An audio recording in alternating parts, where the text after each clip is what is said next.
अस्सलामुअलैकुम नाज़रीन, मैं हूं अली जाली और आप देख रहे हैं KPN HD।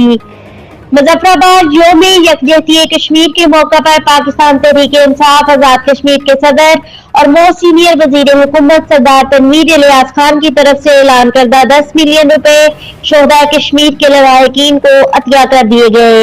ये रकम 5 फरवरी यौम यकजहती कश्मीर के मौका पर शोहदा मोनूमेंट पर मरकजी तकरीब में शोहदा के लवाहिकीन के हवाले की गई।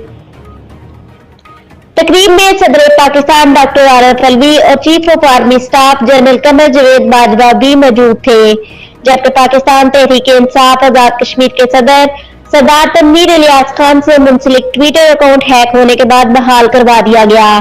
ये ट्विटर पर आजाद कश्मीर की 62 शख्सियत के अकाउंट की हैकिंग का पहला वाकया है, जो इस वक्त पेश आया जब पाकिस्तान तहरीक-ए-इंसाफ आजाद कश्मीर के सदर और मोस्ट सीनियर वजीर हुकूमत सरदार तनवीर इलियास खान ने अपने ट्विटर अकाउंट समेत प्रिंट और इलेक्ट्रॉनिक मीडिया पर भारतीय मजालिम को आड़े हाथों लेते हुए बेनकाब किया।